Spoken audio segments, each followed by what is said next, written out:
Dear student, এই অধ্যায় থেকে যতগুলি ক্লাস নিয়ে আলোচনা করেছি তার মধ্যে সবচেয়ে গুরুত্বপূর্ণ ক্লাস হলো আজকের এই 32 নং ক্লাস। এই অধ্যায়ে আলোচনা করা হয়েছে এই অধ্যায়ের সাজেশন নিয়ে, অর্থাৎ চতুর্থ অধ্যায় অমাধ্যম অনুমান এর সাজেশন নিয়ে, অর্থাৎ এখান থেকে কোন কোন প্রশ্ন আসতে পারে সেটা আমি এখানে তুলে ধরার চেষ্টা করেছি। দেখিয়েছি যে এখান থেকে যে বড় প্রশ্নটি আসবে, এখান থেকে একটি বড় কোশ্চেন আসবে, সেই একটি কোশ্চেন আমি সাজেশনে রেখেছি। যে কোশ্চেনটি আসবে তোমাদের পার্ট এর 1-এর বি দাগে এই বড় কোশ্চেনটি আসবে এবং এর মার্কস থাকবে 8 মার্কস, অর্থাৎ এটি হবে একটি 8 মার্কের বড় কোশ্চেন। এই 8 মার্কের বড় কোশ্চেনটি তোমরা যদি কমন পেতে চাও তাহলে আমি আগের যে ক্লাসগুলো আলোচনা করেছি সেই ক্লাসগুলোর কোন জায়গা থেকে কোন অংশটুকু নেওয়া হয়েছে সেটা আমি লিখে রেখেছি, ওইগুলো দেখতে হবে। আর এই বড় কোশ্চেনটির অথবায় থাকবে এরকম লজিক থাকবে টোটাল 4টি। এই 4টি লজিকে থাকবে 8 মার্ক। তাহলে এখানে 4 দুগুণী হচ্ছে 8 মার্ক থাকবে। তুমি থিওরির কোশ্চেনটিও করতে পারো আর অথবা লজিকটিও করতে পারো, তোমার যেটা খুশি। যদি দেখো না আমি লজিক খুব ভালো বুঝতে পারছি তাহলে তোমরা লজিকটি করবে। যদি মনে হয় যে না লজিক আমি ঠিক মতন পারছি না তাহলে অবশ্যই থিওরির কোশ্চেনটি করবে, এখানে করার চেষ্টা করবে। আর দেখো এখান থেকে বারবার বলছি যে তোমাদের একটি কোশ্চেন হবে, আর আমি কেবলমাত্র একটি কোশ্চেনই তোমাদের সাজেশনের জন্য রেখেছি। তোমরা এই কোশ্চেনটি খাতায় লেখো, খাতায় লিখে আমার নাম্বারে আমাকে পাঠিয়ে দাও, আমি সেটা আবার দেখে রেসপন্স করে বলে দেবো কোনো ডিস্টার্ব আছে কি না, কোথাও কীভাবে করতে হবে না করতে হবে, কোনো পরিবর্তন করতে হবে কি না। তোমরা যখন প্রশ্নগুলো অ্যান্সার করবে তখন কিন্তু খেয়াল রাখবে যে এর জন্য নির্ধারিত মার্ক কত আছে তার উপর ভিত্তি করে অ্যান্সার করবে। যেমন আমি আলোচনা করছি বিবর্তন কাকে বলে। যদি দেখো এর জন্য নির্ধারিত মার্কস 2 থাকে তাহলে বিবর্তনের সংজ্ঞা দেবে আর উদাহরণটা দেবে। এখানে দেখো বিবর্তন কাকে বলে, এখানে রয়েছে কত মার্ক, 1 মার্কস। তাহলে তুমি শুধু বিবর্তনের সংজ্ঞাটা দিয়ে দাও, ব্যাস, আর কিছু করতে হবে না, শুধু বিবর্তনের সংজ্ঞাটা দেবে। এইভাবে বুঝে অ্যান্সারটি করবে। আমি একটু বলে দিচ্ছি, তোমরা এইভাবে লিখে কোশ্চেনটার অ্যান্সার করে আমাকে পাঠাও। তাহলে বিবর্তন কাকে বলে এইটার জন্য আমরা কি করব, শুধু বিবর্তনের সংজ্ঞাটা দেব, উদাহরণ দিতে হবে না, যেহেতু এর জন্য মার্ক রয়েছে 1। আর এইটা কোথায় পাবে অ্যান্সারটি সেটা তোমরা পেয়ে যাবে ক্লাস নাম্বার 27। আমি যে ক্লাসগুলো আলোচনা করেছি এই অধ্যায় থেকে তার 27 নম্বর ক্লাসেই দেখবে লেখা আছে বিবর্তন কাকে বলে। আর তোমরা যদি খাতায় লিখে থাকো তাহলে তো খাতা দেখেই লিখতে পারবে। এর সাথে যেটা রয়েছে দৃষ্টান্ত সহ বিবর্তনের নিয়ম ব্যাখ্যা করো, এইটার অ্যান্সার কোথায় পাবে, ক্লাস নাম্বার 29-এ। এখন এখানে নাম্বার রয়েছে যে 3 মার্কস। তাহলে 3 মার্কসের জন্য আমি তো কিভাবে লিখব, আমাকে দৃষ্টান্ত সহ বিবর্তনের নিয়ম ব্যাখ্যা করতে বলেছে। আমি শুরুতে একটা দৃষ্টান্ত দেব, শুরুতে একটা দৃষ্টান্ত দিয়ে আমি বিবর্তনের নিয়ম কটা লিখে দেব, আর কিচ্ছু দরকার নেই। যদি দেখি আমি এর মার্কস 3-এর বেশি হয়, 4 মার্ক হয়, তাহলে কিন্তু আমি প্রথমে দৃষ্টান্ত দিলাম, তারপরে নিয়মগুলো লিখব, তারপরে ব্যাখ্যা দেব। অথবা আমি যখন নিয়মগুলো লিখব সেই নিয়মগুলোর প্রত্যেকটির সাথে ব্যাখ্যা দেব, যেটা আমি দেখবে ওই 27 নম্বর ক্লাসে আলোচনা করে দিয়েছি, যে প্রত্যেকটি নিয়মের সঙ্গে সঙ্গে তার নিচে ব্যাখ্যা দেওয়া রয়েছে। উপরে দৃষ্টান্ত দিলাম, নিয়মটা দিলাম, ব্যাখ্যা দিলাম, 2 নম্বর নিয়ম দিলাম, ব্যাখ্যা দিলাম, আর দৃষ্টান্তটা তো উপরে দেওয়া রয়েছে। এইভাবে যেভাবে আমি অ্যান্সার করে দিয়েছি, এইটার অ্যান্সার কোথায় রয়েছে, এটার অ্যান্সার রয়েছে 29 নম্বর ক্লাসে, 27 নম্বর নয়। 29 নম্বর ক্লাসটা তোমরা দেখে নেবে, সেখানে অ্যান্সার পেয়ে যাবে। পরের প্রশ্ন লিখেছি, বস্তুগত বিবর্তনকে কি যথার্থ বিবর্তন বলা যায়? এইটার অ্যান্সার কোথায় পাবো, আমরা এখানে দেখতে পাচ্ছি এটার অ্যান্সার রয়েছে 30 নং ক্লাসে, কিন্তু নাম্বার রয়েছে মাত্র 2। যে 30 নং ক্লাসে যেখানে যেটা লেখা ছিল সেখানে কিন্তু 2 মার্কের মতো লেখা নেই, সেখানে অ্যান্সারটা লেখা রয়েছে 4 মার্কের মতন, আবার 2 নম্বর করেও করা আছে। তাহলে আমি কিভাবে করব? বস্তুগত বিবর্তনকে কি যথার্থ বিবর্তন বলা যায়? তোমরা এখানে লিখবে বস্তুগত বিবর্তনকে যথার্থ বিবর্তন বলা যায় না। কেন বলা যায় না? সেখান থেকে 2টো পয়েন্ট দিয়ে দাও, 2টো পয়েন্ট। আর যদি 4টে পয়েন্ট দাও তাহলে ব্যাখ্যা দেবে না। এভাবে করে আমাকে সেন্ড করো। আর পরের যে পোর্শনটা রয়েছে অমাধ্যম অনুমান ও মাধ্যম অনুমানের মধ্যে পার্থক্য আলোচনা করো 2 মার্কের, এই 2 মার্কের যে অ্যান্সারটি সেটা কিন্তু এই অধ্যায়ে আমি আলোচনা করিনি। কেন আলোচনা করিনি? এটা তো অমাধ্যম অনুমানের অধ্যায়, আমরা তো মাধ্যম অনুমান শিখলামই না, এখন তো শিখিনি মাধ্যম অনুমান, তাহলে মাধ্যম অনুমানের পার্থক্য করলেও বুঝতে পারবো না। এর পরের চ্যাপ্টারটি রয়েছে হলো এই মাধ্যম অনুমান সম্পর্কে, মাধ্যম অনুমান সম্পর্কে। তাহলে যখন আমি মাধ্যম অনুমান জেনে যাব তখন অটোমেটিক আমি নিজেই মাধ্যম আর অমাধ্যম অনুমানের মধ্যে পার্থক্য করতে পারবো। তাই দেখো পাশে লিখে দিয়েছি, এই অংশের উত্তর পরের অধ্যায়ে আলোচনা করা হয়েছে।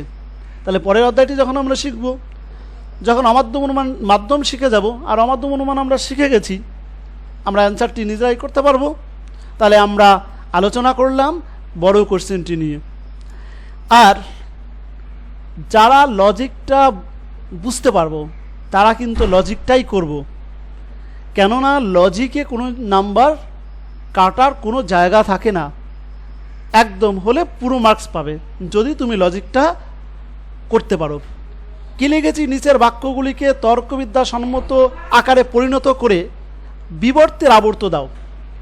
এর নাম্বারটা আমি তোমাদের বোর্ড থেকে যে আমাদের নাম্বারটা পাঠায়, যেভাবে অ্যান্সারটা দেওয়ার কথা বলে বা মার্কসটা দেওয়ার কথা বলে, সেটা আমি তোমাদের এখানে আলোচনা করছি। যদি তুমি এই বাক্যটিকে বচনে করতে পারো তবে তুমি পাবে 1 মার্কস। তুমি যদি এরপরে এটার বিবর্তন করো তাহলে তুমি পাবে হাফ মার্ক। তুমি যদি আবর্তন করো তারপরে তার জন্য রয়েছে হাফ মার্কস। এই টোটাল মিলে হচ্ছে 2 মার্কস। এটা আমাদের বোর্ড থেকে যে নির্দেশটি আসে সেখানে এটা উল্লেখ থাকে। তাহলে তোমাদেরও কিন্তু এই জিনিসটা খেয়াল রাখতে হবে যে আমি টোটাল অ্যান্সারটি না করতে পারলেও যদি আমি বাক্যটাকে বচন করতে পারি তাহলেই কিন্তু 1 মার্কস পেয়ে যাব। কখনই ভাববে না যে আমি শুধু বাক্যটিকে বচনে করতে পারলাম, পরেরটুক পারছি না, তাহলে তো নাম্বার পাবো না। তুমি 1 মার্কস পেয়ে যাবে। তাই 3টা তুমি পারছো, একটা শুধু বাক্যকে বচন পারছো, করে দাও। তাতে তোমার 7 মার্কের অ্যান্সার করতে পেরেছো, মানে তুমি টোটালি 7 পাবে, অসুবিধা কিছু নেই। এইভাবে চেষ্টা করবে, যদি লজিকটা পারো করবে। তবে এখানে একটা কথা বলে দেই, আমি এখানে 4টে রেখেছি মানে এই 4টেই আসবে এরকম কিন্তু নয়। তোমরা এই ধরনের কোশ্চেন বা এই ধরনের লজিক তোমরা কমন পাবে, যেগুলো আমি তোমাদের হোমওয়ার্কস দিয়েছি বা আরও হোমওয়ার্কস দেবো তার মধ্যে থেকে কমন পাবে। এইগুলো প্র্যাকটিস করতে হবে, এই 4টে আসবে এমন নয়। এবার আমরা আলোচনা করলাম যে কোন ধরনের বড় কোশ্চেন আসবে, যে কোশ্চেনটি আসার ভীষণ ভীষণ ভীষণ সম্ভাবনা রয়েছে সেটাই আমি এখানে তুলে ধরার চেষ্টা করছি। যারা পারছো না তারা শুধু এই একটা প্রশ্ন পড়ে যাবে এবং সেটাই লিখবে, এটাকেই বারবার প্র্যাকটিস করো, তোমরা অবশ্যই পাস করতে পারবে, 80% কমন পেয়ে যাবে। আর এসএ কিউ, দেখো এসএ কিউ এখান থেকে আসবে একটি কোশ্চেন। আমি 5টা কোশ্চেন দিলেও তোমাদের জন্য 2টো রেখেছি সাজেশনে।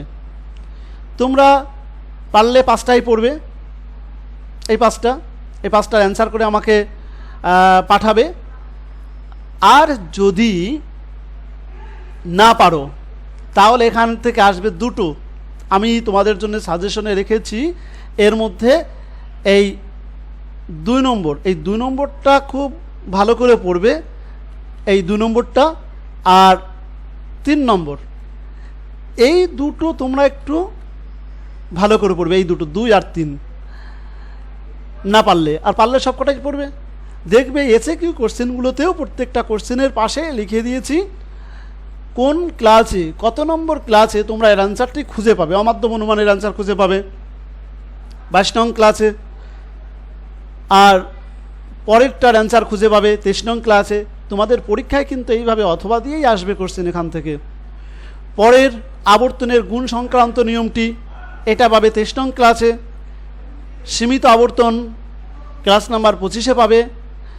এই বচনের সরল আবর্তন 25 নং ক্লাসে।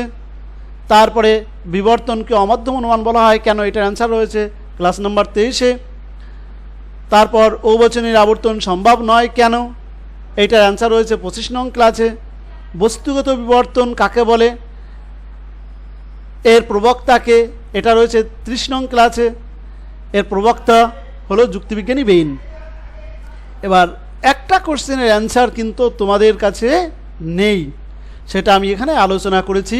সেই কোশ্চেনটি হলো নিষেধমূলক আবর্তন কাকে বলে, নিষেধমূলক আবর্তনের একটি উদাহরণ দাও, অথবা নিষেধমূলক আবর্তন কি বৈধ।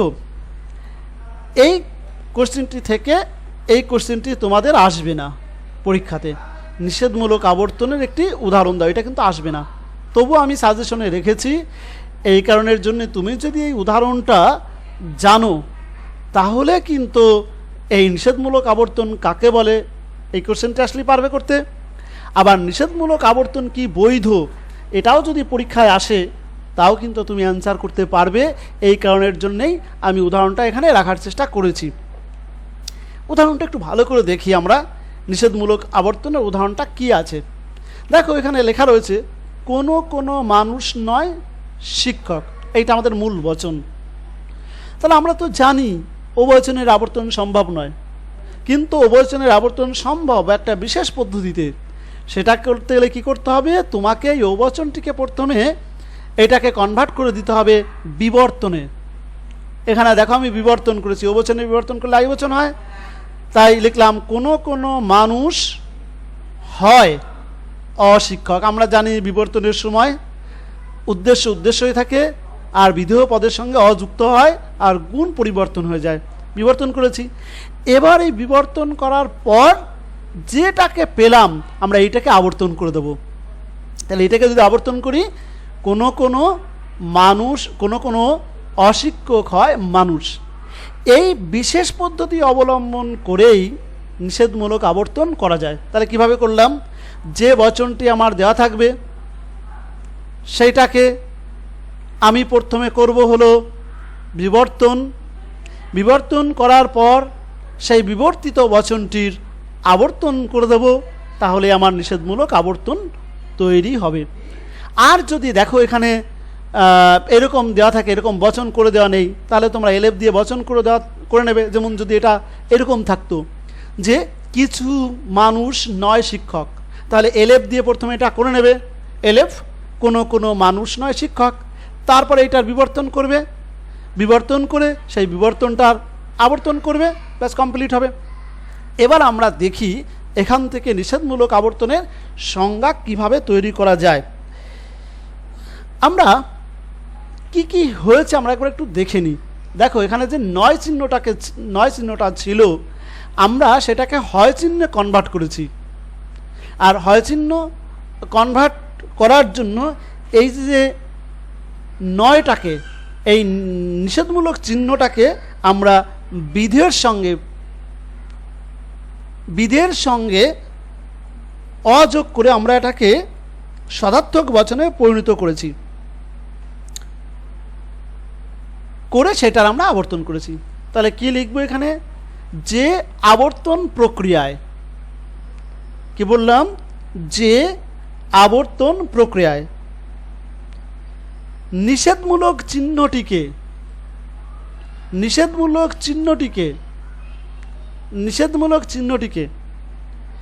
বিধেয়ের সঙ্গে যুক্ত করে, এই যে অশিক্ষক, বিধেয়ের সঙ্গে যুক্ত করে হেতুবাক্যকে সদার্থক বচনে পরিণত করে আবর্তন করা হয়, তাকে বলা হয় নিষেধমূলক আবর্তন। আর একবার বলছি, কি বললাম, যে আবর্তন প্রক্রিয়ায় নিষেধমূলক চিহ্নটিকে বিধেয়ের সঙ্গে যুক্ত করে সদার্থক বচনে পরিণত করে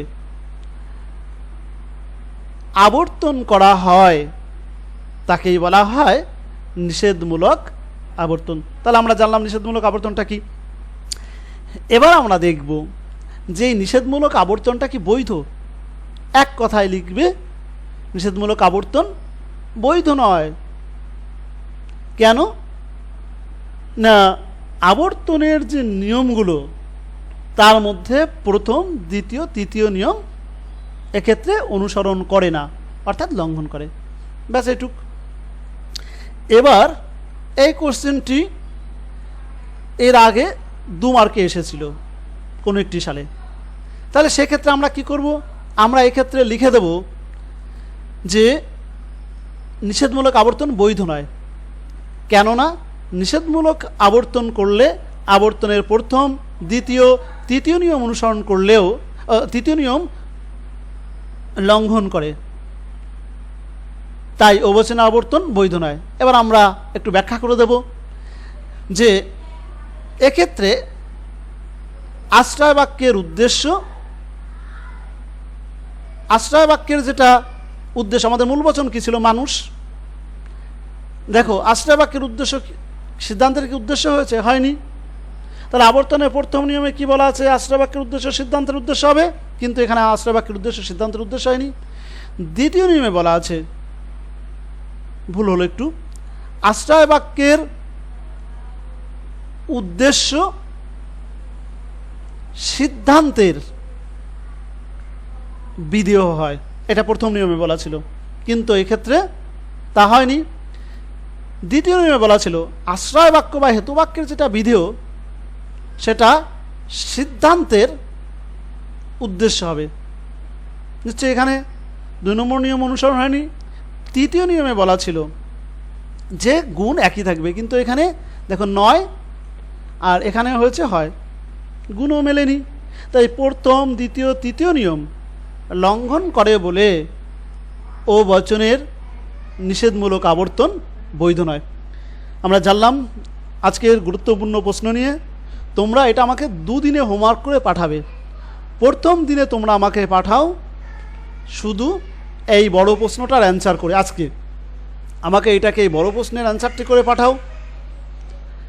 আর পরের দিন অর্থাৎ আগামীকাল তোমরা আমাকে পাঠাবে এর অথবার যে লজিকটা রয়েছে এই লজিক কয়টির অ্যান্সার করো, আর এর সঙ্গে যে এসএ কিউ রয়েছে এই কয়টার অ্যান্সার করে পাঠাও। 9732759153 এই নাম্বারে পাঠাও। যদি কোথায় ত্রুটি থাকে আমি অবশ্যই সেটা দেখে বলে দেব, এবং বা কমেন্ট বক্সে তোমাদের রিপ্লাই দেব। তোমরা এগুলো করো এবং এটা খাতায় লিখে রাখো অ্যান্সারগুলো। পরবর্তীকালে দেখবে যে মূল সাজেশনটি তৈরি করা হবে, দেখবে এই প্রশ্নগুলোই রয়েছে। তাই তুমি বছরের শেষে ওই সাজেশন প্রস্তুতি না নিয়ে বছরের শুরু থেকে নাও, তাহলে তোমার পরিশ্রমটা অনেকটাই কম হবে। ওকে, আজকের ক্লাস এই পর্যন্তই।